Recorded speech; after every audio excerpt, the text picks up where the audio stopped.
Hello बच्चों, आपके exam में जो कि ग्रामर का पोर्शन आता है 10 नंबर का, आज हम एक ही वीडियो में इसको कवर करेंगे। तो किस तरह से हम इसको स्टार्ट करते हैं, किस तरह से कवर करते हैं, देखिए। सेक्शन सी में आएगा आपका ग्रामर। 5 आएंगे ब्लैंक्स, 5 आएंगे डू है डायरेक्ट।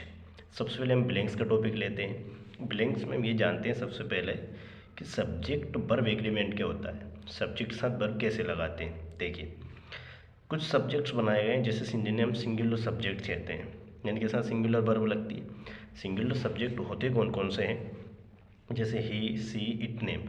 इन सब्जेक्ट को सिंगुलर सब्जेक्ट कहते हैं और इनके साथ वही वर्ब लगती है जिसके अंत में एस आता है। एस आता है कैसे, जैसे इज एम आर। आपको ये याद रखना है कि इज एम आर एक खुद का पेयर है, बहुत बार एक अपने आप में पेयर है, पेयर यानी जोड़ा। हैज़ एब अपना पेयर है, डू डज अपना पेयर है। जब भी इज एम आर आएगा ऑप्शन में और आपको इनके जस्ट बाद ब्लैंक मिलेगा तो आपको उसमें इसका यूज़ करना है। कैसे मिलेगा, जैसे कि राम अ बॉय। आपको ये सेंटेंस मिल गया, आपको ऑप्शन दिया गया इज एम आर।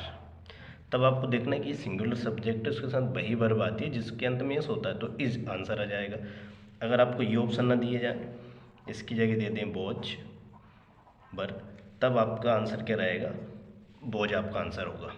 इस तरीके से देखिए, अगर इज एम आर आता है तो आंसर इज होगा, बोझ बर आता है तो आंसर बोझ होगा, हेजेब आएगा तो आंसर हेज होगा, डूडा जाएगा तो आंसर डज होगा। आंसर वही होगा जिसके अंत में एस आएगा। और ई के साथ ये नहीं आएंगे, ई के साथ कोई सा भी आ सकता है।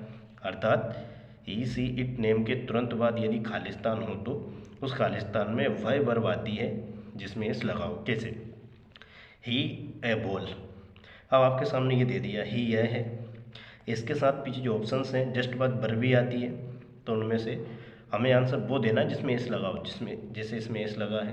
कैचेस, रानू। रानू एक लड़की का नाम हो सकता है, लड़के का हो सकता है। अब आंसर वह देना है जिसमें एस लगा होगा, जैसे रीड्स। सी, सी यह है, इनमें से ऑप्शन में कौन से में से हैज़। तो इस तरीके से इन सब्जेक्ट्स के बाद वही वर्ब आती है जिसके अंत में एस होता है। आगे देखिए, अब आते हैं आई, यू, वी, दे। इनको प्लूरल सब्जेक्ट बोलते हैं और इनके साथ वाई वर्ब आती है जिसके अंत में एस नहीं आता है, जिसके अंत में एस नहीं आता है। कैसे, जैसे आई, यू, वी, दे, चार। यदि आई, यू, वी, दे के बाद खालिस्तान हो या आता है तो वह वर्ब आएगी जिसमें एस नहीं आता, जैसे यू आ गया, यू, मी, बीट और वीट्स, इसमें एस है। ये ई, सी, इट, नेम के साथ आएगी, एस में एस नहीं है तो इसके साथ आ जाएगी। यू, यू के साथ क्या आएगा, जिसमें एस ना, बीट। आई, लिसन और लिसन्स, तो इसमें क्या आ जाएगा, इसमें एस है, इसमें नहीं है, लिसन आ जाएगा। दे क्रिकेट। अब दे है, दे है वह वर्ब आएगी जिसमें एस ना हो। प्ले, यू, यू के साथ एस नहीं होना चाहिए तो हैव आंसर है। लेकिन आपको ये भी याद रखना है, आई के साथ इज एम आर के पेयर में से एम आता है और बोझ वर के पेयर में से बोझ आता है। आई कमिंग, क्या जाएगा, एम। टेस्ट आपके लिए है ये, कमेंट में आप इनके आंसर लिखेंगे। अगला देखिएगा, थर्ड सेकंड हम जानेंगे कि सब्जेक्ट के बाद जब इज एम आर हो, बोझ वर हो, तब क्या होता है। यदि सब्जेक्ट सजीव हो, ये आपको याद रखना है, यदि सब्जेक्ट सजीव हो, सजीव सब्जेक्ट क्या हो सकता है, ही, सी, नेम, दे, आई भी, जो भी सजीव होते हैं हो, तो खालिस्तान में वो वर्ब आती है जिसमें आई एन जी लगा हो। इनके बाद खालिस्तान है तो वह वर्ब आएगी जिसमें आई एन जी लगा हो, लेकिन कब आएगी, जब सब्जेक्ट सजीव हो। इस तरह का, I am fast, come, came, coming. देखो एम के बाद ब्लैंक आ रहा है तो आई एन जी आना चाहिए, कमिंग आंसर आ गया। आई सजीव है, you are run, ran, running. You सजीव है, रनिंग इसका आंसर हो गया। यदि सब्जेक्ट निर्जीव हो तो वर्ब की थर्ड फॉर्म आएगी। अगर सब्जेक्ट निर्जीव है, कैसे, द बिल्डिंग। अब बच्चा पार्टी आप देखोगे बिल्डिंग निर्जीव होती है, जिससे हम क्या आएगा, third form, fallen, Fallon. English, English एक सब्जेक्ट का नाम है, भाषा का नाम है, ये भी निर्जीव है। English is spoken, third form है स्पोकन। Taste, the mangoes. अब आप देखो मैंगोज यानी आम, आम तो निर्जीव है, इस कारण इसमें क्या आएगा, थर्ड फॉर्म आएगा, ईटन। रानू सजीव है, इस कारण क्या आएगा प्लेइंग। ठीक है। थर्ड आपको ये देखना है, अगर आपको एग्जाम में गो या गोइंग, डिसाइडेड या प्रोमिस्ड इनके जस्ट बाद खालिस्तान दिख जाता है तो खालिस्तान में वही आंसर आएगा जिसमें टू लगा होगा। कौन कौन से शब्द हैं? गो, गोइंग, डिसाइडेड, प्रोमिस्ड। गो, गोइंग, डिसाइडेड, प्रोमिस्ड। इनके बाद अगर खालिस्तान आता है तो खालिस्तान में वही आंसर आएगा जिसमें टू लगा होता है, जिसे दे आर गोइंग, गोइंग के जस्ट बाद खालिस्तान आया है, आपको ऑप्शन मिले हैं, इन ऑप्शंस में से वही आंसर रहेगा जिसमें टू लगा। He decided with me, to किस में लगा है? ये टू लगा है, तो ये हमारा आंसर होगा। गो, गोइंग, डिसाइड, प्रोमिस्ड के बाद अगर खालिस्तान आता है तो उसमें वही आंसर होगा जिसमें टू लगा होगा। सबसे पहले खालिस्तान आता है तो उसमें वह वर्ब का यूज़ करते हैं जिसमें आईएनजी लगी हो। सिंपल सा मीनिंग है, सबसे पहले खालिस्तान है, आपके पास बहुत सारे ऑप्शंस हैं, उस ऑप्शन में से वह आंसर करेक्ट होगा जिसमें आईएनजी लगी होगी। जैसे इज़ गुड हैबिट, रीडिंग, सबसे पहले खालिस्तान है तो क्या आ जाएगा? रीडिंग। डॉग्स सेल्डम बाइट, क्या आ जाएगा? बार्किंग। इज गुड एक्सरसाइज, क्या जाएगा? स्विमिंग, क्योंकि इसमें क्या लगा है? आईएनजी। अब देखिए हम कुछ डिटर्मिनर से जानेंगे। ये वही ब्लैंक और डू आई डायरेक्ट है जो कि आपके फाइनल एग्जाम के लिए मोस्ट है। एनी और सम, एनी का मीनिंग क्या होता है? कुछ और कोई, ये जो दोनों मीनिंग इन दोनों के होते हैं। एनी यानी भी कुछ और कोई होता है, सम यानी भी कुछ और कोई होता है। यूज़ कैसे करते हैं? नेगेटिव सेंटेंस में। नेगेटिव सेंटेंस क्या होता है? यदि किसी सेंटेंस में नॉट या एंटी आ जाए, ये भी एंटी नोट ही है, तो उसको नेगेटिव सेंटेंस बोलते हैं। और किसी सेंटेंस में नोट और एंटी नहीं आए तो उसको क्या बोलते हैं? Simple sentence. यदि नेगेटिव सेंटेंस है तो एनी का यूज़ करेंगे, सिंपल सेंटेंस है तो सम का यूज़ करेंगे। यदि वाक्य में हार्डली, रेयरली, नेवर आ जाए, हार्डली, रेयरली, नेवर, ये तीनों वर्ड्स में से एक भी आ गया तो यूज़ होगा एनी का। विल, वुड, प्लीज़ आ गया तो यूज़ होगा सम का। हार्डली, रेयरली, नेवर, एनी का यूज़, विल, वुड, प्लीज़, सम का यूज़। इंटेरोगेटिव सेंटेंस है तो किस तरह से हम पहचानेंगे? हैज़, हैव, हैड अगर स्टार्टिंग में ही आ रहा है, सबसे पहले आ रहा है और अंत में प्रश्नवाचक चिन्ह है तो यूज़ करेंगे एनी का। और डू, डज, डिड या विल सबसे पहले आ रहा है, अंत में प्रश्नवाचक चिन्ह आ रहा है तो यूज़ करेंगे सम का। अब हम एक बार में कैसे रिवीजन करें? नेगेटिव सेंटेंस में एनी का यूज़, हार्डली, रेयरली, नेवर में एनी का यूज़, हैज़, हैव, हैड अगर सबसे पहले आता है तो एनी का यूज़। सम में क्या है? Simple sentence, will, would, please आ जाए, डू, डज, डिड या विल आ जाए स्टार्टिंग में तो सम का use. They are books in the bag, अब इस सेंटेंस को देखो, क्या इसकी स्टार्टिंग ऐसे वर्ड से हो रही है? नहीं हो रही है। क्या इसमें इन तीनों में से एक वर्ड है? नहीं है। क्या इसमें नोट एंटी लगा है? नहीं लगा है, तो इसमें नॉर्मली आ जाएगा सम। और ऐसा नहीं, आपको एग्जाम में ऑप्शंस मिलेंगे, नहीं सब। ही हैज़ हार्डली, इसमें हमको क्या मिल गया? हार्डली। अगर हमको हार्डली मिल गया तो हमारा आंसर क्या हो जाएगा? Any. Have you complaint, have हमें स्टार्टिंग में क्या मिल गया? हैव मिल गया, अंत में क्वेश्चन टैग है तो आंसर हो जाएगा एनी। बिल, स्टार्टिंग में क्या मिल गया? बिल, बिल मिल गया, अंत में क्वेश्चन टैग है, आंसर क्या हो जाएगा? सम। एंटी, ही हैवेंट स्पेंड टाइम, एंटी ये भी नोट का ही रूप है जिसमें आ जाएगा एनी, क्योंकि अगर सेंटेंस में एंटी आएगा तो क्या जाएगा? एनी। इस तरह से एनी और सम का यूज से बाहर नहीं जाएगा एग्जाम में, जिसमें से कंप्लीट एग्जाम में आ जाएगा। अब देखिएगा मच और मेनी का यूज़। इन दोनों का मीनिंग होता है बहुत, अधिक या फिर कई। मैच का यूज़ करते हैं अनकाउंटेबल नाउन और मेनी का यूज़ करते हैं प्लूरल काउंटेबल नाउन के पहले। कैसे पहचाने? अगर कोई सा वर्ड है उस वर्ड में एस नहीं लगा है तो वो क्या होगा? Uncountable noun. एस नहीं लगा है और प्लूरल का आप सब जानते हो एस लगा होगा। जैसे आई हैव टी, मान लो आप ना भी पहचान पाओ मीनिंग्स तो आप ये पहचानना एस लगा है कि नहीं। इसमें एस नहीं लगा है, एस क्रॉस हो रहा है, नहीं लगा है तो क्या जाएगा? मच। और आपको एग्जाम में ऑप्शंस मिलेंगे। फ्रेंड्स, देखो फ्रेंड्स ज़्यादा हैं जिस कारण क्या जाएगा इसमें? मेनी। ऑल का यूज़, ये सिर्फ आपके एग्जाम के लिए है, इतना याद रखें। ऑल का यूज़ देखेंगे, ऑल यानी होता है सभी। एग्जाम में ऑल का यूज़ दो तरीके से आ सकता है। आपको क्या ब्लैंक मिलेगा और ब्लैंक के बाद दा और दैट मिलेंगे, यानी सेंस ये है कि दा और दैट के पहले ब्लैंक मिलेगा। द और दैट के पहले ब्लैंक मिले तो आपका आंसर होगा ऑल। कैसे? I have lost the money I had, the आ रहा है तो सिंपली ऑल आ जाएगा। और याद रखिए आपको ऑप्शंस मिलेंगे, that yellow things are not gold, that आ रहा है ऑल आ जाएगा। Ram said to me the west, all the west. अब देखिए इतने ही डिटर्मिनर्स आते हैं, मॉडल्स को जानते हैं। मॉडल्स में सबसे पहले कैन, आपको बस ये 2-3 तरीके से सीख लेना है, बस वर्क कंप्लीट हो जाएगा। अगर किसी भी सेंटेंस में पावर, कैपेसिटी, एबिलिटी, पावर यानी शक्ति की बात चल रही हो, शक्ति कैसे? राम से हमको पीट सकता है, राम 100 किलो वजन उठा सकता है, जो भी पावर की बातें होती हैं। क्षमता, योग्यता, योग्यता कैसे? वह 98% बना सकता है। इन तीनों में ही हमको यूज़ करना होता है कैन। और आपको ये देखना है 2 सेंटेंस आपको मिल जाएंगे, तो पहले सेंटेंस में यदि इज़ एम आर हो तो दूसरे सेंटेंस में कैन का यूज़ करेंगे। पहले सेंटेंस में यदि इज़ एम आर हो तो दूसरे सेंटेंस में कैन का यूज़ करेंगे। कैसे? अब आप देखो, यू लिफ्ट इट, कोई व्यक्ति लिफ्ट नहीं होता है उठाना, किसी चीज़ को उठा रहा है, उठाने के लिए किसका यूज़ करना पड़ेगा? पावर का। और जब भी पावर वाला सेंटेंस आएगा तो यूज़ किसका करेंगे? कैन। आपके एग्जाम में इन्हीं में से सेंटेंसेस आ जाएंगे। आई बीट यू, बीट यानी होता है पीटना।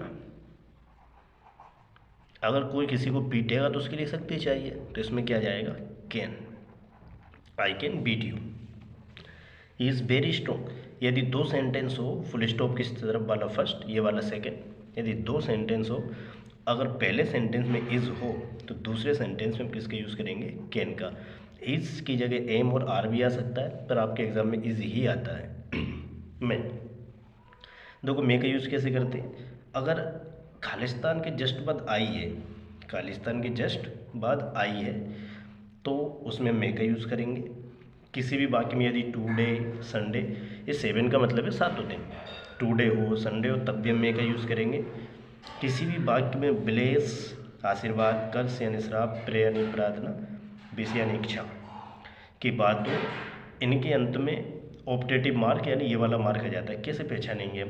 किसी भी सेंटेंस के अंत में अगर ये वाला चिन्ह आ गया तो समझ जाना वो मे का यूज़ करना है इसमें। और इन चारों में से एक की बात चल रही है। देखिएगा, I think it rain today, इसमें क्या आ रहा है? टुडे। टुडे अगर आ गया तो किसका यूज़ करेंगे? मे का यूज़ करेंगे। आई कम इन द क्लासरूम, आई आ रहा है, आई से पहले ब्लैंक है तो किसका आ जाएगा? मे का use. May you live long, देखो इसमें क्या पीछे ये चिन्ह आ रहा है अंत में, इसको ऑप्टेटिव मार्क बोलते हैं, तो इसमें क्या आ जाएगा? मे। यू गॉड ब्लेस यू, इसमें भी ऑप्टेटिव मार्क आ रहा है तो इसमें भी क्या आ जाएगा? मे। गुड। गुड का बस इसमें आपको एक यूज देखने को मिलेगा, यदि पहले वाक्य में बोझ और बर आता है, 2 वाक्य मिलेंगे, पहले वाक्य में बोझ और बर आता है तो दूसरे वाक्य में कुड का यूज़ करेंगे। आप देखो थोड़ी देर पहले हमने पढ़ा था, अगर पहले वाक्य में इज एम आर आता है तो दूसरे वाक्य में कैन का यूज़ करेंगे, और बोझ बर आता है तो दूसरे वाक्य में कुड का यूज़ करेंगे। कैसे? माई ब्रदर बोझ वेरी स्ट्रॉन्ग, क्या रहा है? बोझ, तो यहाँ क्या जाएगा? कुड। अगर यहाँ आता इज तो यहाँ पर आ जाता can. He was very strong, he could, बोझ आ रहा है तो क्या जाएगा? कुड। माइट। माइट का तो बस आपको सिंपल सा लॉजिक पकड़ लेना है, यदि वाक्य में थॉट, येस्टरडे या लास्ट आ जाए, इन तीनों में से एक भी वर्ड अगर आपको दिख जाए तो आपको ब्लैंक में किसका यूज़ कर देना है? माइट का। जैसे आई थॉट आ रहा है, इसमें थॉट आ गया जिसका यहाँ क्या जाएगा? माइट। इट ब्लैंक है रेन, येस्टरडे, येस्टरडे आ गया, इन दोनों ब्लैंक्स में क्या जाएगा? माइट आ जाएगा। वुड का यूज़, वुड के यूज़ में हमें कुछ फैक्ट याद रखना है। कैसे याद रखें? देखो वुड लाइक टू, इसका मीनिंग क्या होता है? चाहूँगा। आपको एग्जाम में देगा क्या कि लाइक टू आपको दे देंगे, वुड आपको कंप्लीट खालिस्तान में भरना होगा। वुड रेदर देन, इसमें आपको रेदर देन दे देंगे, वुड भरना होगा, और इसका मीनिंग क्या होता है? इससे अच्छा तो ये करना पसंद करूँगा। वुड दैट प्लस सब्जेक्ट पर, इसमें आपको ये याद रखना है दैट से पहले तो वुड आएगा, लेकिन जिसमें भी वुड दैट लिखा रहे उस सेंटेंस में हमेशा सब्जेक्ट के बाद बर आता है, चाहे सब्जेक्ट कुछ भी हो। कैसे? ही लाइक टू, देखो अब लाइक टू दे दिया, लाइक टू अगर आ गया तो आंसर होगा वुड, या लाइक टू दे दिया, आपको ऑप्शंस मिलेंगे तो इसमें आंसर आ जाएगा वुड। ही लाइक टू, फिर आ गया ही like to go with me, इसमें भी लाइक टू आ गया तो इसमें भी आ जाएगा but. You like come with me, इसमें भी आ गया लाइक टू तो इसमें भी क्या आ जाएगा, वुड आ जाएगा। राहुल रेदर देन, देखो रेदर और देन दोनों ही आ चुके हैं, रेदर और देन जब भी आ जाएगा आंसर होगा पुट। देट आ गया, अब देखो यहाँ देट आ गया ना तो इसमें क्या आएगा, पुट। ये बिलिंग भी आ सकता है, जब दो नहीं आएंगे एक आएगा आपको हमेशा। वुड और देट आ गया तब आपको यहाँ पर क्या यूज़ करना पड़ेगा, बर। अब देखो वापस से ब्लैंक देट आ रहा है तो क्या जाएगा, वुड। ही के साथ भी क्या आएगा, बर। ये आपको याद रखना है, यहाँ बर का मीनिंग थाती थे नहीं है, बर मतलब होता है होना, सेंस होता है इसका काश। आपको ये याद रखना है, मॉडल्स में मॉडल्स ऑप्शन में आएंगे, एनीसम ऑप्शन में आएंगे, एक साथ सारे ऑप्शन में नहीं आएंगे। बिल सेल आपको सिंपली याद रख लेना है, ई सी इट नेम दे के साथ बिल लगाते हैं, ये याद ना रख पाओ तो ये रख लो। आई और बी के साथ सेल लगाते हैं, बाकी सभी के साथ बिल लगाते हैं। इसमें आई आ रहा है तो इसमें हमारा जो आंसर आएगा वो होगा सेल। इसमें आई नहीं आ रहा है, वी नहीं आ रहा है तो आंसर होगा बिल। बस आपको ये याद रख लेना है।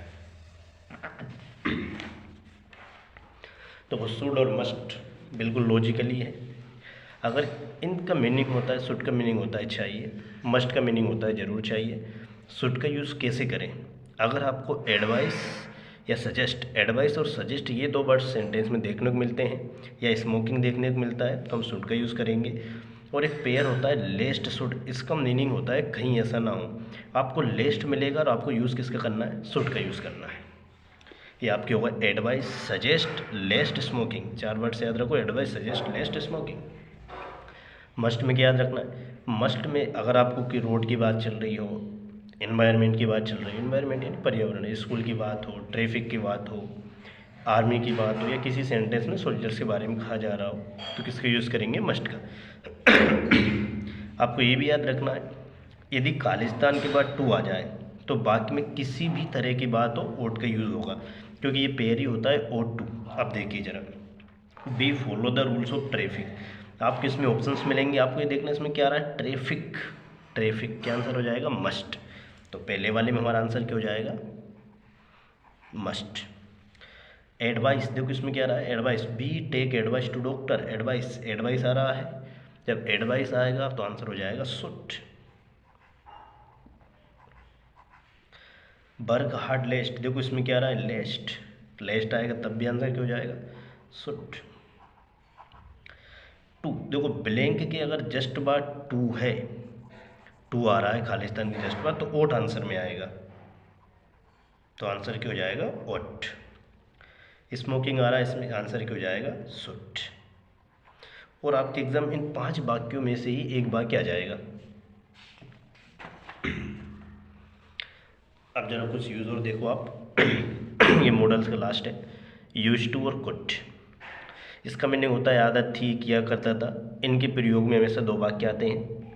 कैसे आएगा, आपको सिंपली ये देख लेना है कि खालिस्तान पहले हो और दूसरे वाक्य में बैन हो, खालिस्तान पहले हो और दूसरे वाक्य में बैन हो, तो हमको यूज टू का यूज़ करना है। बैन पहले हो, खालिस्तान बाद में हो, तो हमको यूज़ करना है कुड का। ठीक है, खालिस्तान पहले है, बैन बाद में है, तो यूज़ करेंगे यूज्ड टू का। बैन पहले है, खालिस्तान बाद में, तो यूज़ करेंगे कुड का। कैसे, यदि खालिस्तान पहले हो और बैन बाद में तो यूज टू का प्रयोग का होगा। यदि बैन पहले हो, खालिस्तान बाद में हो, तो कुड का प्रयोग होगा। आई स्विम बैन, देखो खालिस्तान पहले है, बैन बाद में है, खालिस्तान पहले है, बैन बाद में, यूज़ करेंगे यूज्ड टू का। यहाँ देखो बैन पहले है, खालिस्तान बाद में है, यूज़ करेंगे कुड का। 2 पेजेस डेली, बैन बाद में है, खालिस्तान पहले है, यूज़ करेंगे यूज्ड टू का। आपको ऑप्शंस मिलेंगे, ये आपको याद रखना है। डिग्री देखिए आप, खालिस्तान में डिग्री का क्या रोल रहेगा। डिग्री 3 प्रकार की होती है, पॉजिटिव डिग्री, कंपैरेटिव डिग्री और एक सुपरलेटिव डिग्री। पॉजिटिव डिग्री में आपको एजेस मिलेगा, और एजेस आपको कैसे मिलेगा, एक एज आपको दे देंगे, दूसरा आपको ब्लैंक में देंगे। कैसे, जैसे किसी भी वर्ड में अगर एज, गुड एज दोनों तरफ एज लगा है तो उसको आप कौन सी डिग्री बोलोगे, positive. As important as, positive. Comparative degree की सिंपली पहचान ये है कि इसमें या तो आ जाएगा मोर या आ जाएगा ई आर। कैसे? बेटर, बेटर में क्या आ रहा है? E R. जैसे मोर इम्पोर्टेंट, इसमें क्या आ रहा है? मोर। तो ये दोनों डिग्री कौन सी है? Comparative degree. सुपरलेटिव डिग्री में आ जाएगा मोस्ट और ई एस टी। कैसे आएगा? देखो, बेस्ट में ई एस टी आ रहा है और मोस्ट इम्पोर्टेंट में क्या आ रहा है? मोस्ट। इनका यूज़ कैसे होगा? इनका यूज़ ये कि इसके हमेशा बाद में खालिस्तान आएगा, कंपैरेटिव डिग्री के बाद खालिस्तान। या सी डी का मतलब है कंपैरेटिव डिग्री, कंपैरेटिव डिग्री के बाद खालिस्तान आएगा तो उसमें किसका यूज़ करेंगे? देन का। और एच डी यानी सुपरलेटिव डिग्री, इसके पहले खालिस्तान आएगा तो उसमें यूज़ होगा द का। ठीक है, हम कैसे? He is best boy of our class. Best, इसमें देखो ई एस टी आ रहा है, best, E S T, E S T. तो इसमें आपको पीछे ऑप्शन मिलेगा ए एन द, तब आपको सिंपली डायरेक्टली आंसर क्या लगाओगे? द, क्योंकि सुपरलेटिव डिग्री से पहले द। ही इज़ ग्रेटर, इसमें देखो क्या आ रहा है बेटा? E R. जब ई आर आएगा तो आपका आंसर क्या होगा? देन, क्योंकि डिग्री कौन सी होगी? कंपैरेटिव, जिसमें आंसर क्या आएगा? द।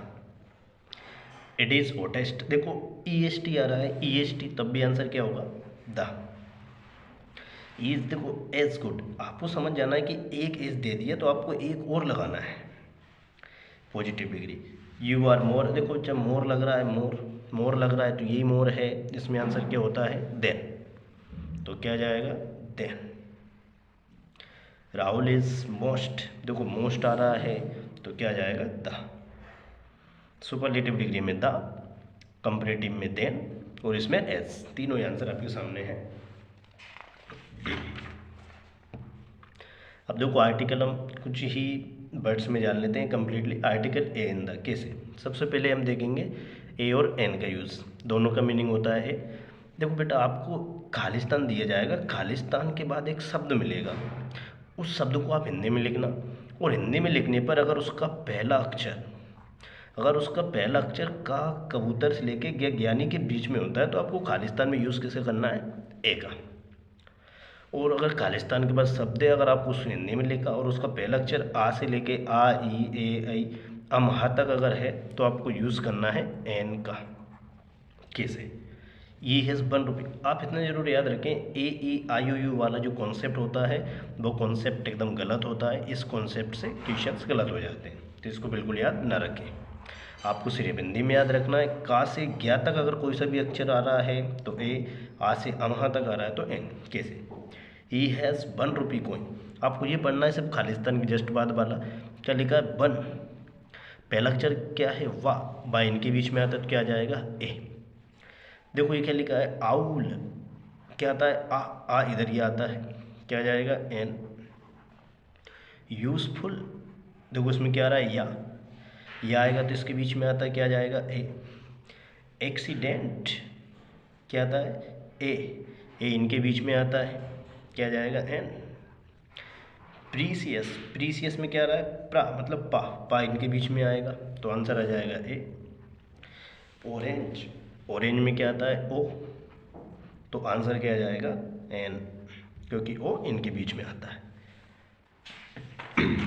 और देखो कुछ साइलेंट वर्ड वाले आर्टिकल भी एग्जाम में आ जाते हैं आजकल। देखो कुछ वर्ड्स है जैसे यूरोपियन में यह आता है, ये यूरोपियन लिखा है, ई साइलेंट है, इस कारण इसमें क्या जाएगा? ए। इन तीनों में एच साइलेंट है। ये ऑनेस्ट लिखा है, ये आर लिखा है, ये ओनर लिखा है, तो इनके पहले लेटर ये हैं एन और एन। ठीक है, फुल स्टॉप। जब भी फुल स्टॉप रहेगा तो हम इसको टी नहीं पढ़ेंगे, इसको एक एक अक्षर को पढ़ेंगे। जैसे ये क्या लिखा है? टी आई में क्या आ रहा है? पहले टा में क्या आएगा? ए। देखो एस पी, एस पहला लेटर क्या आ रहा है? ए में क्या जाएगा? एन। एम देखो पहला लेटर क्या आ रहा है? ए, क्या जाएगा? एन। एमएलए, देखो एमएलए में भी क्या आ रहा है? ए, क्या जाएगा? एन। पीए में क्या आ रहा है? पा, तो क्या जाएगा? ए। ई में ई आ रहा है, इस कारण एन आ जाएगा। MBBS ए, तो एन आ जाएगा। OTP ओ, एन आ जाएगा। अब हम इनको कुछ भर लेते हैं, ब्लैंक को फिल कर लेते हैं। इज MLA, देखो MLA आपको सिर्फ पहला अक्षर देखना है ए, तो क्या जाएगा N। SP एस, पहला लेटर क्या है ए, जब ए है तो इसमें क्या जाएगा आपका N। इज, देखो ऑनेस्ट आ रहा है, ऑनेस्ट में आपका आंसर N है, यूरोपियन में ए है, तो आपके AN के यूज समाप्त हो गए। इसी से आपके एग्जाम में क्वेश्चन आ जाएगा। दा, अब दा के कुछ यूज़ पढ़ लेते हैं हम।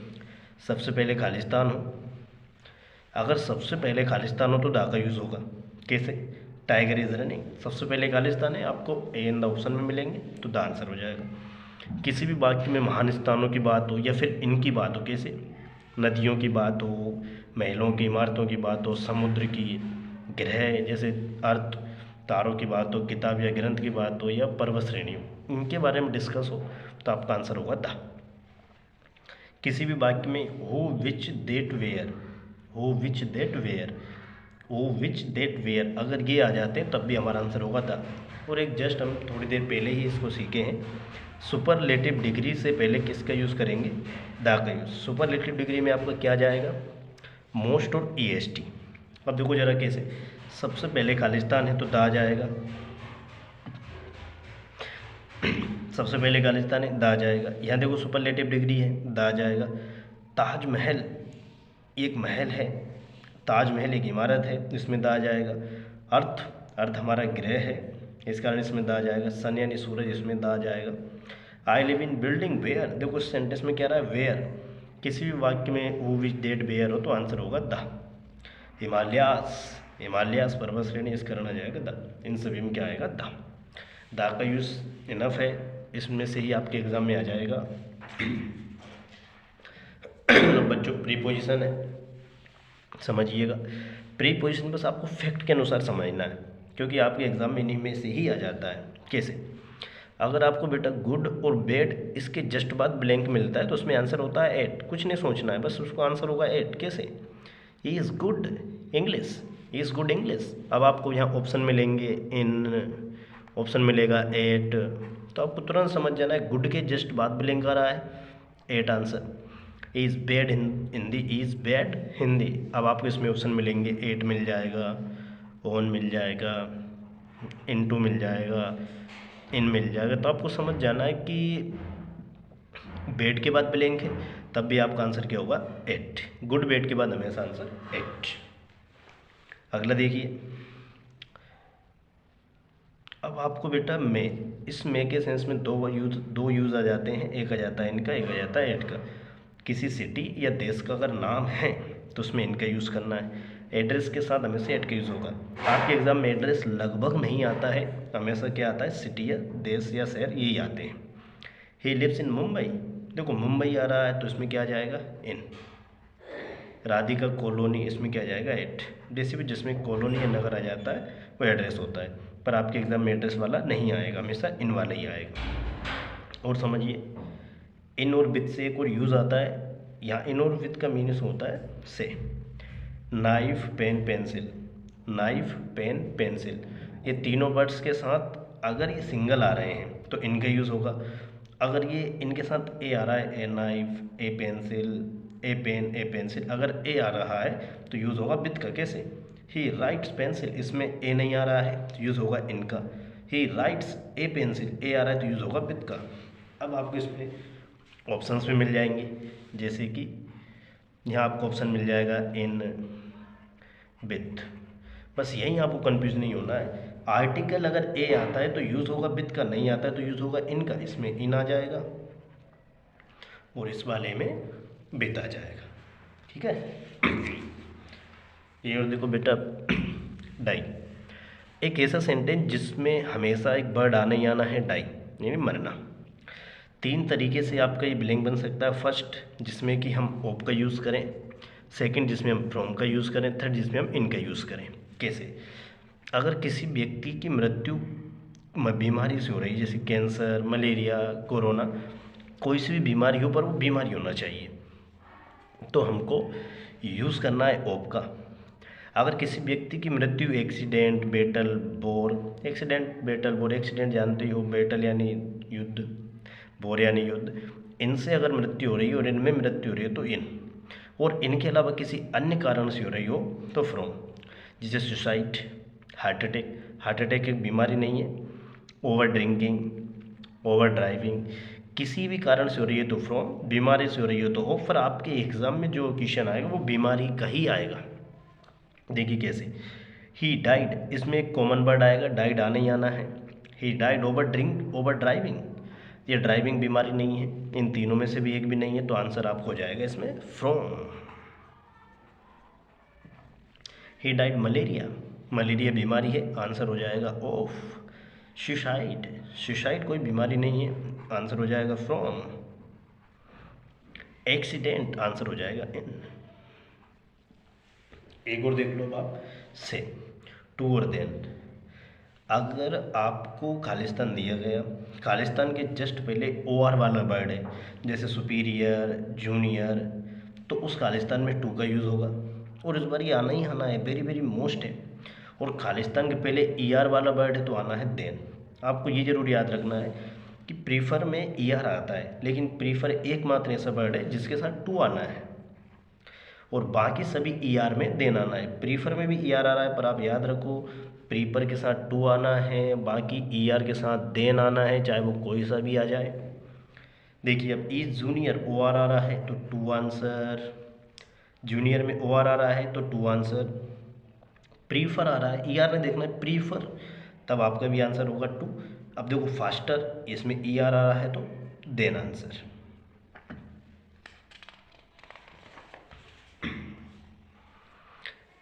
देखो अब लगभग प्रीपोजिशन समाप्त होने वाली है। इन और इनटू, आपको इसको थोड़ा अच्छे समझना पड़ेगा। अगर कोई, समझिएगा, अगर कोई व्यक्ति एक जगह के अंदर है, अब वो एक ही जगह में है, चाहे वो गति करे कुछ भी करे, तो उसमें होगा इनका यूज़। जैसे राम कमरे में है, कमरे में ही है, राम कमरे में दौड़ रहा है, कमरे में ही है, राम कमरे में सो रहा है, कमरे में ही है, एक ही जगह है, जिस कारण इसमें यूज़ होगा इनका। लेकिन अगर वो जगह चेंज कर लेता है, जगह बदल लेता है, तो उसमें यूज़ होगा इनटू का। कैसे, राम कमरे में चला गया, इसका मीनिंग क्या है कि राम ने जगह बदल लिया, अभी बाहर था अब वो अंदर चला गया। जैसे राम नदी में कूद गया, तो राम, देखो इसमें जगह कैसे बदलना चाहिए, जैसे कि राम पहले नदी के पाट पर था, यानी नदी के किनारे पर था, फिर नदी में कूद गया, दो जगह हो गई। राम नाले में गिर गया, राम कुएं में गिर गया। इस तरह के सेंटेंसेस में जब गति होगी, कोई एक व्यक्ति एक ही जगह होगा तो उसमें इन का यूज़, और दो जगह आ जाए तो इन टू का यूज़। कैसे, राम नदी में तैर रहा है तो वो नदी के ही अंदर है, लेकिन राम नदी में कूद रहा है, इसका सेंस क्या है, राम नदी से पहले बाहर था, अब नदी के अंदर आ गया, इस कंडीशन में इनटू का यूज़। फिर भी आप देखिए, जंप, स्लिप, फॉल और गो, ये चार वर्ड्स आ जाते हैं, या चेंज आ जाए या ट्रांसलेट आ जाए तो इनटू का यूज़। और इन्हीं में से आपके एग्जाम में आ भी जाता है। कैसे, इज द रूम, वह कमरे में क्या कर रहा है नहीं बताया गया, इस कारण इस सेंटेंस में क्या आ जाएगा, in. Is running the ground, वह ग्राउंड में दौड़ रहा है, ग्राउंड में ही है, इस कारण इसमें भी क्या आ जाएगा, in. Is going the garden, ground, is going the ground, अब वह ग्राउंड में जा रहा है, देखो गो आ रहा है, तो इस कंडीशन में इन टू, जगह चेंज हो रही है।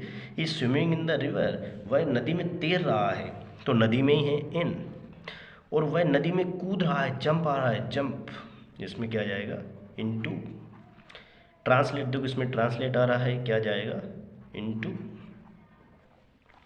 अब आप देखो ऑन का यूज़, और देखो लास्ट है ये ऑन का यूज़। ऑन का सेंस होता है पर, अगर किसी सतह पर हम स्पर्श हो रहे हैं, जैसे मान लो हम कुर्सी पर बैठे हैं, तो उस कंडीशन में ऑन आता है। टेबल पर किताबें रखी है, ऑन। नेम ऑफ डेज, दिनों के नाम, सातों दिनों के नाम में कोई सा भी दिन आ जाए उससे पहले हमें ऑन लगाना है। नेम ऑफ डेट, देखो बच्चों ये डेट नहीं है, ये एक अंक है, लेकिन इसके पीछे अगर महीने का नेम लिख देंगे तो ये डेट हो जाएगी। Name of festival, Holi, Diwali, इन सभी के साथ आपको क्या लगाना है, ऑन लगाना है। आई सिट टेबल, टेबल पर आप बैठोगे कैसे करके, सिट यानी बैठना, टेबल पर स्पर्श करके, क्या जाएगा बेटा, ऑन।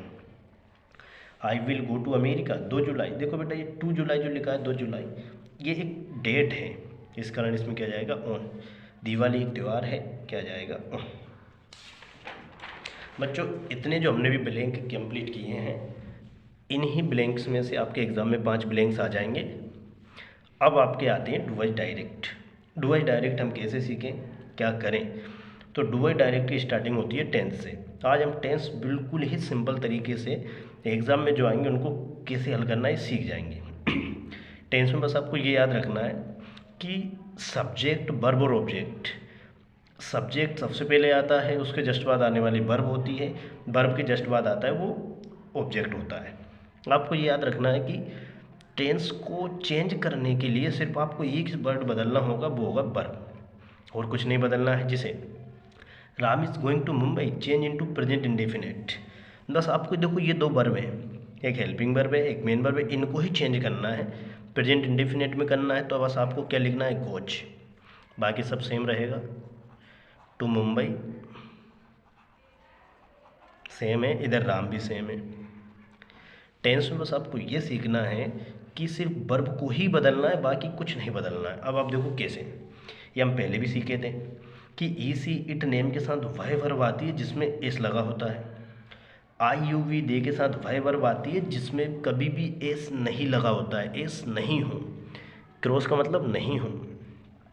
और आई के साथ इज एम आर में से एम आता है, बोझ वर्ब में से बोझ आता है। हेड वर्ब की सेकेंड फॉर्म और बिल सभी के साथ आता है। ये आपको याद रखना है कि हेड वर्ब की सेकेंड फॉर्म और बिल ये सभी के साथ आती है। ठीक है, क्या बातें हमने सीखी? ई सीट नेम के साथ एस वाला आएगा, आई यू बी दे के साथ एस वाला नहीं आएगा, लेकिन आई के साथ एम और बोझ आता है। हेड वर्ब की सेकेंड फॉर्म और बिल सभी के साथ आती है। फ्यूचर टेंस में हर सब्जेक्ट के साथ आपको बिल लगाना है, क्योंकि आई बी का बिलिंग भी नहीं आता है, फिर भी आप जान लो, बस सभी के साथ बिल लगाना ही सही है। अब सेल का यूज इतना नहीं होता है। सब्जेक्ट के बाद अगर देखो, सब्जेक्ट के बाद सेकेंड फॉर्म आती है, थर्ड फॉर्म नहीं, ये याद रखना। सब कभी कभी सेकेंड फॉर्म और थर्ड फॉर्म सेम सेम होती हैं। तो सब्जेक्ट की अगर वो जस्ट बाद आ रही है तो वो सेकेंड फॉर्म है। ठीक है, जैसे राम की राइट, ये सेकेंड फॉर्म है, ना कि थर्ड फॉर्म। आज इसमें हमने क्या जान लिया कि इनके साथ ई सी नेम के साथ एस वाला आएगा, आई यू विदे के साथ बिना एस वाला आएगा, आई के साथ एम आएगा, इधर बोझ में से बोझ आएगा। हेड वर्ब की सेकेंड फॉर्म और बिल सभी के साथ आएगी। फ्यूचर टेंस में हमें क्या लगाना है, सभी के साथ बिल लगाना है। अब बस आपको ये याद रख लेना है, इससे पहले आपको एक एस का रूल सीख लेना है, एस लगाने या ई एस लगाने का। अगर किसी भी सेंटेंस के अंत में सॉक्स, ठीक है, ये चारों लेटर्स आते हैं तो उसमें हमको ई एस लगाना होता है। जैसे ग्लास, इसमें एस नहीं लगाना पड़ेगा, क्या लगाना पड़ेगा, ई एस। जैसे आ गया कैच, एच आ रहा है तो ई एस। जैसे गो और डू, इनमें क्या लगाते हैं, ई एस। जैसे टैक्स, टैक्सेस, ठीक है, सॉक्स, बाकी सभी के साथ एस लगाते हैं। अब आप देखिए प्रेजेंट इंडेफिनिट के पहचान क्या है, वर्ब की फर्स्ट फॉर्म, और फर्स्ट फॉर्म में एस या ई एस। जस्ट अभी अपन सीखे थे ना, ई एस किस में लगाए बाकी, और एस किस में लगाए, एस एच ओ एक्स आ जाए तो ई एस लगाते हैं, बाकी सब में एस लगाते हैं। वर्ब की फर्स्ट फॉर्म और वर्ब की फर्स्ट फॉर्म में एस या ई एस, ये होता है प्रेजेंट इंडेफिनिट। और प्रेजेंट कंटिन्यूस में क्या करना होगा, इज एम आर और प्लस वर्ब की आई एन जी फॉर्म। ये इतना अगर करेंगे तो वो क्या बन जाएगा, प्रेजेंट कंटिन्यूस। और प्रेजेंट परफेक्ट में क्या करना है, वर्ब की थर्ड फॉर्म लगाना है, किसके जस्ट बाद, हैज हैव के जस्ट बाद। पास्ट इंडिपेंडेंट में, जैसे प्रेजेंट इंडिपेंडेंट में वर्ब का फर्स्ट फॉर्म था, पास्ट में वर्ब का सेकेंड फॉर्म। प्रेजेंट कंटिन्यूस में इज एम आर था, बाकी हो जाएगा बोज वर्ब। प्रेजेंट परफेक्ट में हैज हैव था, पास्ट परफेक्ट में क्या हो जाएगा, हैज हैव की जगह हैड। फ्यूचर का आपके एग्ज़ाम में चेंज करने के लिए नहीं आएगा, अभी हम सिर्फ वही पढ़ रहे हैं जो आपके एग्ज़ाम में आएगा। फिर भी आप देख लेना। देखो किस तरह से आपके एग्जाम में the child cried for milk, इसको किस में चेंज करना है, पास्ट कंटिन्यूस। और आपको ये याद रखना है कि आपके एग्जाम में जो सेंटेंस आएगा वो कंटिन्यूस में ही चेंज करने के लिए आएगा। The child cried for milk, इसमें आपको सिर्फ वर्ब को चेंज करना है, वर्ब ये है। पास्ट कंटिन्यूस में करना है, तो देखो बच्चों पास्ट कंटिन्यूस में क्या लगा है, बॉस। सबसे पहले आपको सब्जेक्ट लिख लेना है, द चाइल्ड।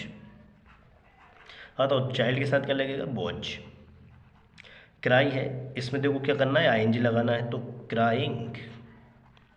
बस हमने चेंज किसको किया, क्राइड की जगह क्या कर दिया, वॉज क्राइंग, बाकी सेम लिख दो, फॉर मिल्क। अगला देखो, he teaches Hindi present continuous. Present continuous में क्या करना है आपको, इजेमाल लगाना है, सबसे पहले आप ही लिख लो, एक के साथ इज लगाना होगा। टीचेस क्या हो जाएगा, टीचिंग, और लास्ट का हिंदी से आपको सिर्फ और सिर्फ वर्ब चेंज करना है। You brought milk present continuous, देखो आपको यू ऐसा किससे लिखना है, प्रेजेंट कंटिन्यूस में क्या लगाते हो, इजेमार, यू के साथ क्या लगेगा, आर। ब्रोड बेटा ब्रिंग का ही सेकेंड फॉर्म है, ब्रिंग, और इसमें क्या लगाना, आई एन जी। ब्रिंग ऐसा मीनिंग है जिसमें आई एन जी पहले से भी आता है और हमें लगाना होगा, bringing milk. He played hockey present continuous. Present continuous आपके एग्ज़ाम में कंटिन्यूस में ही चेंजेस करने को आएगा, आप ये याद रखिएगा। आपको क्या करना है बेटा, इसमें ही ऐसा कैसा, प्लेट, प्रेजेंट में क्या लगाना है हमें, ही तो लगा लिया, क्या लगाएंगे, इच। प्लेट का क्या हो जाएगा, playing, okay. You wrote a letter, इसमें भी आपको क्या करना है, यू के साथ देखो बेटा प्रेजेंट कंटिन्यूस में आर लगाएंगे। रोट का क्या हो जाएगा, राइटिंग। बच्चों राइटिंग में एक ही टी आती है, डबल टी नहीं आती है, याद रखना है, लेटर। बस आप इस चार्ट की सहायता से कंप्लीटली टेंस कर सकते हो, इससे बाहर नहीं जाएगा। नेगेटिव, बच्चों नेगेटिव बनाने के कुछ रूल्स देख लो, नेगेटिव भी आपके एग्ज़ाम में आना ही आना है। फर्स्ट, अगर आपको सेंटेंस में बेटा ऑलवेज दिख जाए, ऑलवेज दिख रहा है तो आपको ऑलवेज की जगह नेवर लगाना है, और क्या बन जाएगा, नेगेटिव। कैसे, ही ऑलवेज रीड दिस बुक, वह हमेशा इस किताब को पढ़ता है, तो आपको कुछ नहीं करना है, बस ऑलवेज की जगह आपको क्या लिख देना है, नेवर। ये आपका नेगेटिव रेडी हो गया। ये बहुत ट्रेंड में है और इस लगभग ये आता रहता है, आ भी जाएगा, तो आपको इसमें सिंपली ऑलवेज की जगह नेवर करना है। और लॉजिक देखिए नेक्स्ट, बेटा रीड से लिखा है, इसमें जो एस लिखा है, एस, उस एस के लिए हमने इसमें क्या लगा दिया, डज नॉट, और रीड ऐसे कैसे लिख दिया, ध्यान समझना। जैसे बेटा टेक्स लिखा है, टेक्स में से इस एस के लिए क्या लगा दिया, डज नॉट, और टेक ऐसा कैसा। सेंस ये है, अगर किसी में एस लगा है तो उस एस को हटाइए और उसके लिए क्या लगा दीजिए, डज नॉट। जैसे बेटा इसमें देखो डज में क्या लग रहा है, ई एस। आपको ये समझना है कि जब ये चार अक्षर आ जाते हैं, एस एच ओ एक्स, तो अंत में ई एस लगता है। इस ई एस के लिए क्या लगा दिया, डज नॉट, तो इधर क्या लिख दिया, डू। जब बच्चों ए सी एस कुछ भी ना लगा हो तो आपको सिंपली क्या लगाना होता है, डू नॉट, और उसको ऐसा कैसा। टेक आया है तो डू नॉट, टेक ऐसा कैसा। तो बेटा डू आया है ना, तो डू नॉट और फिर डू ऐसा कैसा। जब सेकंड फॉर्म आएगा तब आपको क्या करना है, डिड नॉट, और फर्स्ट फॉर्म बना देना है। टू का आया है, जैसे डिड नॉट फिर टेक कर दिया है। डिड आया, ये भी सेकंड फॉर्म है डू की, तो डिड नॉट तो कर ही दिया है, क्या लगा दिया, डू। आपको याद ही रखना है, अगर ए सी एस आता है तो डज नॉट लगाएंगे, कुछ नहीं आता है तो डू नॉट लगाएंगे, और सेकंड फॉर्म आती है तो हम डिड नॉट लगाएंगे। सिंपल इनका एक लॉजिक है इन तीनों का, कि डू डज डिड अगर पहले से ही वाक्य में है तो आपको बस नोट डू लगा देना है, क्या लगा देना है, नोट डू लगा देना है। अब हम कुछ हल करते हैं, देखिए आपके सामने लिखा है राम रीड्स हिज बुक। देखो बच्चों इसमें भी एस आ रहा है, तो एस आ रहा है तो हमने क्या सीखा था, क्या लगाएंगे, डज नॉट, और फिर रीड ऐसे कैसा लिख देंगे, और बाकी सेंटेंस सेम लिख दो, राम ऐसे कैसा लिख दो, इज ऐसा कैसा लिख दो, बुक ऐसा कैसा लिख दो, ही डज हिज बुक। देखो बच्चों जैसा कि हमने जस्ट थोड़ी देर पहले ही सीखा था कि डू डज अगर ये सेंटेंस में दिख जाते हैं तो नोट डू लगाना होगा, आपको नेगेटिव बन जाएगा, क्या लगाना होगा, note do. He does his work, तो देखो बेटा डज ऐसे कैसे लिख लो, क्या लगा दो, नोट टू, ठीक है, तो बाकी सेम लिख दो, ही इज वर्क। इसमें पहले से डिड आ रहा है तो डिड लिख लो, डिड के बाद क्या लगा दो, नोट डू, बाकी सेम लिख दो, यू इट वेल। इसमें देखो बेटा ई एस आ रहा है तो क्या लगना चाहिए, डज नॉट, और टीच, आगे ऐसा कैसा रहेगा, ही यस हिंदी, यस्टरडे। देखो बच्चों, अब आपका जो लास्ट टॉपिक बचा है, अगर किसी सेंटेंस में यस्टरडे और लास्ट आ गया तो आपको डिड नॉट लगाना है, लेकिन डिड नॉट के बाद आपको वर्ब का फर्स्ट फॉर्म लगाना है। तो देखिए कैसे, ही सा ए टीवी यस्टरडे, सा ए टीवी यस्टरडे आ रहा है, ये ऐसा कैसा डिड नॉट लगा दिया, और सा जो था सेकेंड फॉर्म इसका फर्स्ट फॉर्म बना दिया सी, बाकी सेम, और ये यस्टरडे।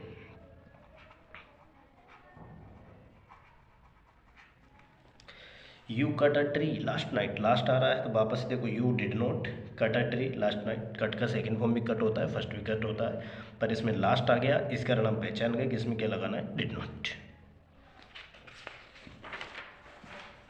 बच्चों पैसिव वॉइस देखो, पैसिव वॉइस के लिए आपको कुछ फैक्ट्स याद रखना होगा, इसकी सहायता से हम कंप्लीटली पैसिव वॉइस सीख जाएंगे मात्र 1 मिनट के अंदर। टेंस को बेटा एक्टिव वॉइस कहते हैं, इतना याद रखना। सम रूल्स क्या है, एवी का मतलब एक्टिव वॉइस, पीवी का मतलब पैसिव वॉइस। एक्टिव वॉइस से पैसिव वॉइस बनाते समय 2 शब्द बढ़ जाते हैं, कितने, 2। अगर एक्टिव वॉइस में 3 है तो 2 बढ़कर कितने हो जाएंगे, 5।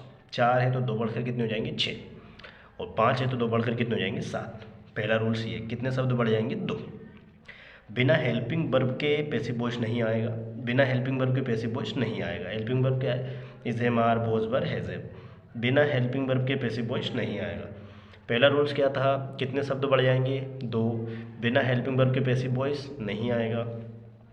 पैसिव वॉइस में हमेशा वर्ब का थर्ड फॉर्म आएगा तथा वर्ब के थर्ड फॉर्म के बाद बाय आएगा।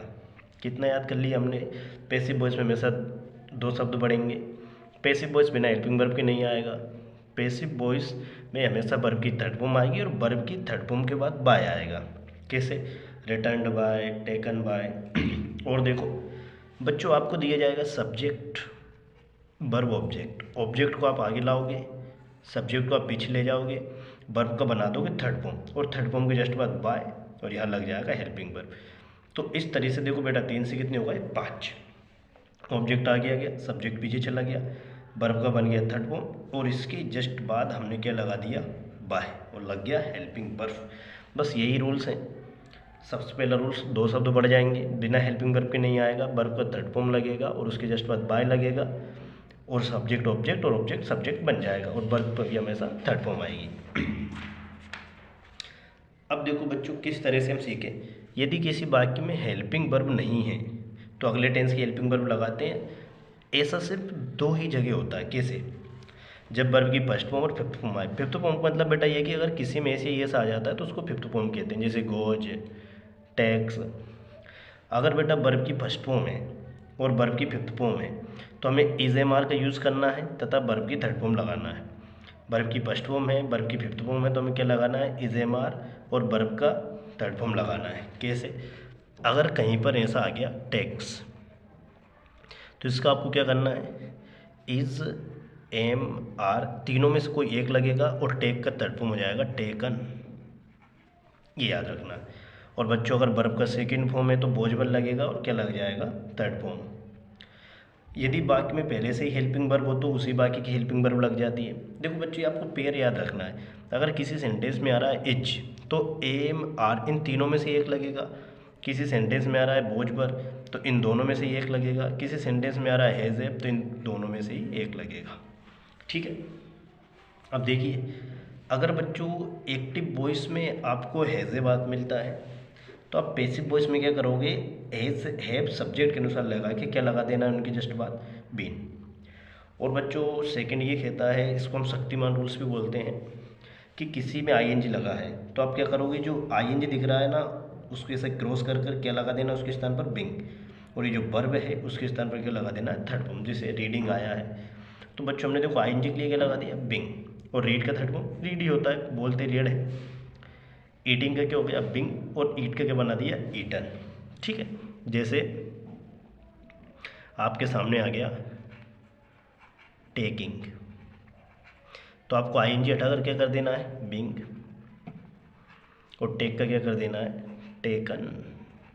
ठीक है, हम कुछ बना लेते हैं। देखो बच्चों, सबसे पहले आपको हिंदी आगे ले आना है। क्या सीख लेना है, हिंदी, ई का। अब आपको ये भी याद रखना बेटा, अगर किसी सेंटेंस में ही आया है तो हम क्या लिखेंगे, हिम। हिम आया है तो क्या लिखेंगे, ही।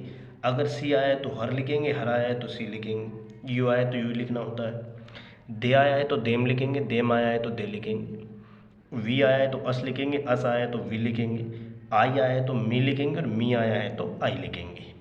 देखिए ज़रा, हिंदी को आगे ले आए, ही का क्या लिखना है बेटा हमें, हिम को लास्ट में ले गए। टीच है, इसमें देखो बेटा टीच का थर्ड फॉर्म बना दिया आपने टोट, क्या लगा दिया बाय। 3 ऊपर है, नीचे 4 शब्द बढ़ेंगे 2, क्या बचा। जब बच्चे ए से ये आए तो हमें क्या लगाना होता है, इज एम आर, तो हिंदी एक बच्चे ने तो क्या लगा देंगे इच। दे प्ले क्रिकेट, देखो बच्चों क्रिकेट आगे आ जाएगा, दे का देम पीछे हो जाएगा, प्ले का हो जाएगा प्लेट थर्ड फॉर्म, फिर लगा देंगे बाय। 3 से 4 होगा बच्चों, एक और बढ़ाना है, क्रिकेट के साथ क्या लग जाएगा इच। ये ही टाइप के आपके एग्जाम में आना है, इससे आउट नहीं आते हैं। तो देखो बच्चों काइट्स आ रहा है, काइट्स आगे ले जाइए, इसमें पहले से हेल्पिंग वर्ब है तो टेंशन नहीं है, क्या लिख देंगे आर, काइट्स पे वो है ना आर लिख दिया। देखो बच्चों आई एन जी आया तो क्या करेंगे बिंग, ये तो हो गया बिंग। अब फ्लाई का क्या हो जाएगा फ्लोन, थर्ड फॉर्म, क्या लगा देंगे बाय, और देखा हो जाएगा लास्ट में देम। ऊपर देखो बच्चों 4 है, नीचे 6 हो गए हैं, इसमें भी बच्चों आपको क्या करना है, क्रिकेट आगे ले आओ, क्रिकेट सिंगुलर है, अगर किसी सेंटेंस में इज एम आर में से एक है तो उन तीनों में से ही कुछ लगाना है, क्रिकेट के साथ इज लगेगा। देखो बेटा आई एन जी के लिए क्या लगा देंगे बिंग, और प्ले का क्या लग जाएगा प्लेट, अब क्या लगा देंगे बाय, और देखो हो जाएगा देम। ठीक है, तो बेटा अस आया है, अस का क्या हो जाएगा वी। ठीक है, अब देखो इसमें हेजेब आया है, तो हेजेब आया तो हमको कुछ नहीं करना है, हेजेब में से एक लिखना है, बी के साथ एब आएगा और बीन लगा देना है। अब ये जो टोट लिखा है, टोट ये पहले से थर्ड फॉर्म है,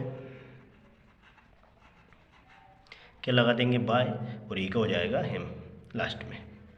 ये हो गए हमारे पैसिव कंप्लीट, और इन्हीं 3-4 सेंटेंसेस में से इन्हीं के अनुसार आपके एग्जाम में आ जाएंगे। अब देखो बच्चों क्वेश्चन टैग, क्वेश्चन टैग बहुत सिंपल है, कंप्लीटली हम 10-12 सेकंड के अंदर कर लेंगे। क्वेश्चन टैग का मीनिंग होता है ना, आपको कैसे हल करना है। आपको एक सेंटेंस दिया जाएगा, सबसे पहले आपको वही सेंटेंस लिख लेना है, लिख लेंगे हम, इसके बाद आपको क्या लगा देना है कोमा लगा देना है, उस सेंटेंस में जो भी हेल्पिंग वर्ब रहे उसमें एंटी लगा देना है, एंटी मतलब नोट, और लास्ट में क्या लिख देना है सब्जेक्ट, और लास्ट में प्रश्नवाचक चिन्ह।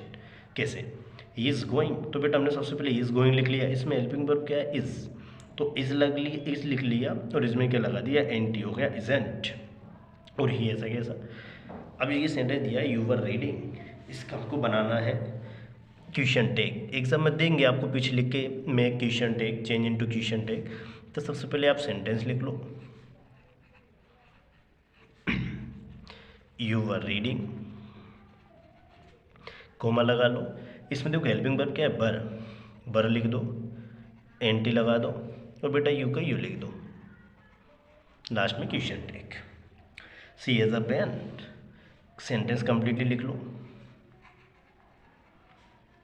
सी एज अ पेन, कोमा लगा दो, एस का क्या हो जाएगा हैजेंट, और सी का सी, और लास्ट में क्वेश्चन टैग। अब देखो इस तरह से आप क्वेश्चन टैग हल करना। करेक्ट वर्ब, देखो बच्चों करेक्ट वर्ब कैसे करते हैं, यदि वाक्य में सिंस और फॉर दिया होता है, क्या दिया होता है सिंस और फॉर, तो आपका आंसर क्या होता है हैज़ बीन, और जो वर्ब दी होती है उसमें आईएनजी, या फिर हैव बीन, ये जो वर्ब दी होती है उसमें आईएनजी। ये आप देखो ही सी, अगर ये दोनों आते हैं या नेम आ जाए एन यानी नेम, तो क्या लगाओगे ये has been, I you we they. अगर बच्चों ये आ जाते तो आप क्या लगाओगे हैव लगाओगे, हैव बीन लगाओगे। कैसे पहचानेंगे, we live here since 1952, supply correct verb, क्या लिखा गया आएगा करेक्ट वर्ब, तो आपको देखो इसमें सिंस मिल गया, बस आपको कुछ नहीं करना है, ई जो दिख रहा है यहाँ सब्जेक्ट के जस्ट बाद आपको क्या लिखना है वी आ रहा है, तो वी हैव बीन लिख दिया, जो ऑप्शन में क्या दिया था लिव उसमें क्या लगा दिया आईएनजी, बाकी सेम। अब इसमें देखो बेटा ही रीड दिया है तो आईएनजी तो लगाना है, ही दिया है ही के साथ क्या लगाना है, हैज़ बीन। तो इसका जो आंसर होगा आपका ये ऐसा कैसा, has been reading for 2 days। इसमें बच्चों क्या आ रहा था, 4, सिंस ये 4 में से एक आएगा। इसका आपको बनाना है, कमेंट में आप आंसर लिख देना, ठीक है। अब बच्चों आपको देखो रिलेटिव क्लॉज एग्जाम में आपके आएगा, और रिलेटिव क्लॉज काफ़ी डिटेल में हम और कभी पढ़ेंगे और कोई सी क्लास में, लेकिन रिलेटिव क्लॉज आपके एग्जाम में सिर्फ और सिर्फ और बीच का ही आएगा। कौन कौन से आते हैं, कैसे आते हैं, वो समझ लेते हैं हम। देखो इसमें आपको क्या करना है बेटा, दूसरे बाकी के सब्जेक्ट के स्थान पर ओ का यूज़ करना होता है, बीच का यूज़ करना होता है दूसरे बाकी के सब्जेक्ट के स्थान पर, ठीक है। कैसे ओ का यूज़ करते हैं हम, किसके लिए, व्यक्ति के लिए। ओ का यूज़ किसके लिए करते हैं हम, व्यक्ति के लिए करते हैं। और जानवर और निर्जीव के लिए किसका यूज़ करते हैं, बीच का यूज़ करते हैं। अब आप इसको समझिएगा कैसे करना। The boy is my cousin, the boy is bearing a red shirt, इस तरीके से आ सकता है। और आपको एग्जाम में कैसे देंगे, यूज ऑफ हु, ये आ सकता है। The boy is my friend E sitting at last bench, ऐसे आ सकता है, और उसमें देंगे यूज ऑफ रिलेटिव क्लॉज। आपको देखना है व्यक्ति है, निर्जीव है या जानवर है। व्यक्ति है तो हो, किस तरह से हम गल करेंगे।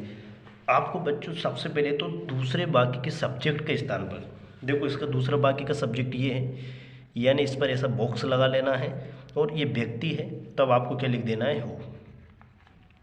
बस आपको इतना कर लेना है। अब हम इसका करेंगे। सबसे पहले बच्चों आपको पहले सेंटेंस का सब्जेक्ट लिखना है। पहले सेंटेंस का सब्जेक्ट क्या है, द बॉय, द बॉय लिख लिया। इसके बाद बस आपको यही करना है, सबसे पहले पहले वाक्य का सब्जेक्ट, फिर दूसरे वाक्य को कंप्लीटली लिख देना है, उसके सब्जेक्ट के स्थान पर यूज़ कर दिया होगा। ये हट गया, क्या बचा, who is bearing A red shirt, बच्चा क्या, फिर बच्चों देखो द बॉय तो लिख चुके हैं, इज़ माई कजिन, और ये कंप्लीट लिख देंगे हम। अब आप सेकंड वाला देखिए। सबसे पहले आप देखो और सिंपल करते हैं कैसे। आपको क्या करना है बेटा, पहले सेंटेंस पे आपको ऐसा एक बॉक्स बना लेना है, फिर आपके साथ दूसरे वाले वाक्य पर ऐसा बॉक्स बना लेना है। बस आपको ये समझना है कि ये जो ही लिखा है इसको काट देना है, और इसके स्थान पर यूज़ किसका कर देना है, होगा, क्योंकि द बॉय तो व्यक्ति। बस अब आपको लिख दो, सबसे पहले आप इसको लिख दो, द बॉय। अब बेटा दूसरा सेंटेंस लिखेंगे हम, ये तो नहीं लिखेंगे, क्या लिखेंगे उसके स्थान पर, who is sitting at last bench, last table है, सॉरी लास्ट टेबल, क्या बच्चा बेटा, इज माई फ्रेंड।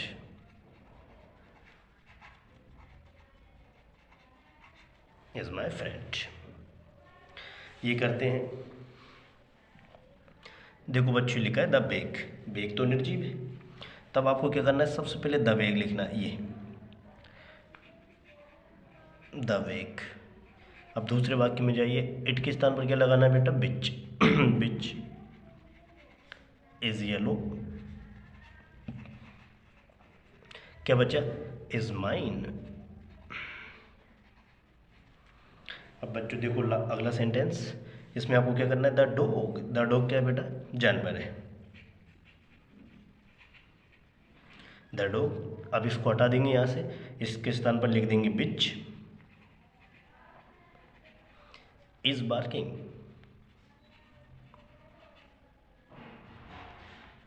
क्या बचा, इज डेंजर।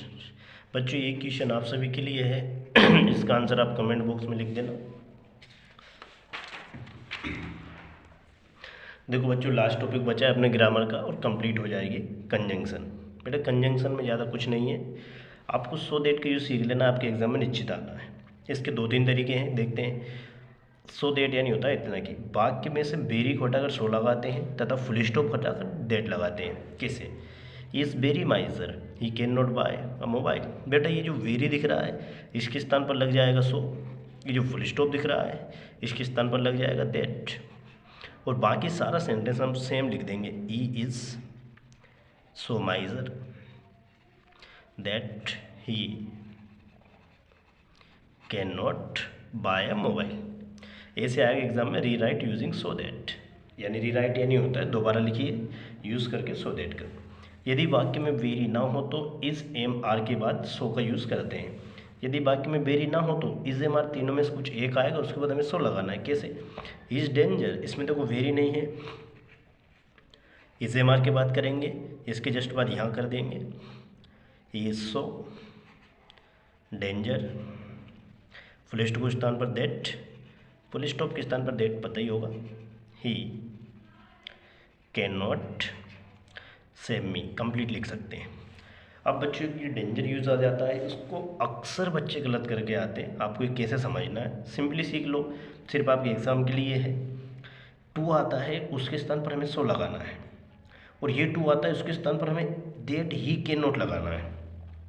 ये टू आएगा वहाँ सो लगाना है, ये टू आएगा वहाँ डेट ही कैन नॉट लगाएंगे, ये टू आएगा वहाँ सो, ये टू आएगा वहाँ डेट ही कैन नॉट। कैसे? ये टू आया है यहाँ तो सो लगा देंगे, इस टू के स्थान पर दैट ई कैन नॉट, ये बिल्कुल याद रख लो आप, ई इज, ये बीट कैसा कैसा बेटा, और बोक लास्ट में सेम। ये वाला क्वेश्चन आपको आंसर देना है, कमेंट बॉक्स में आपको इसको लिख देना है, ठीक है बच्चों। अगला हमारा है no sooner than. No sooner than इतना आसान है, कठिन नहीं है। देखो बच्चों, एज सून एज के स्थान पर क्या लगाते हैं? नो सूनर, और कोमा के स्थान पर लगाते हैं देन। कैसे? As soon as Ram goes I came, तो देखो हम किस तरह से इसका आंसर बनाए। एज सून एज है, यहाँ लगा देंगे नो सूनर, कोमा के स्थान पर लगा देंगे बेटा देन, और लास्ट सेंटेंस ऐसे कैसा, आई केम। अब आपको ये याद रखना है, नो सूनर के बाद या तो डू लगाना है या डज या डिड। कैसे? जब भी बेटा ऐसी एस आए तो डज लगाते हैं, तो देखो इसमें क्या लगा दो, डज, बाकी सेम लिख दो, राम गोज, हो गया कंप्लीट।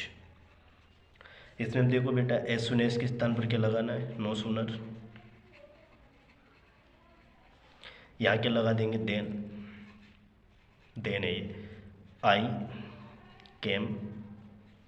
अब बेटा देखो ये सेकंड फॉर्म है, सेकंड फॉर्म आता है तो हमेशा डिड लगेगा, डिड, और सेकंड फॉर्म जब डिड लग जाएगा तो ये फर्स्ट फॉर्म में आ जाती है, गो।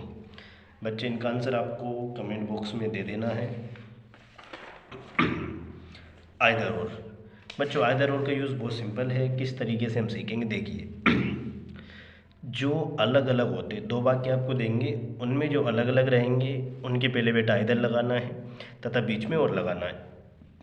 दो वाक्य आपको देंगे जो अलग अलग होंगे, उनके पहले आइदर तथा उनके बीच और का यूज़ करना है। कैसे? Ram reads a book, Mohan reads a book, इन दोनों बेटा राम और मोहन अलग अलग है, तो राम और मोहन लिख लिया, आगे आइदर लगा दिया, बीच में और लगा दिया। और रीड्स अ बुक जो सेम सेम होगा उसको एक बार लिख लेंगे। देखो Sita takes tea, Sita takes milk, आपके मन में ये आ रहा होगा कि सर अगर पीछे के वर्ड सेम सेम अलग अलग आ गए तो क्या करेंगे। देखो Sita takes tea, Sita takes milk, तो बेटा सीता टेक्स सेम सेम है दोनों में, सीता टेक्स सेम सेम है, बचा क्या, टी और मिल्क, टी लिख लो, मिल्क लिख लो। तो बच्चों अब आपको इनके बीच में लगा देना है और आगे लगा देना है आइदर। ठीक है, थैंक्स फॉर वॉचिंग। इसका PDF आपको मिल जाएगा। ठीक है बच्चों।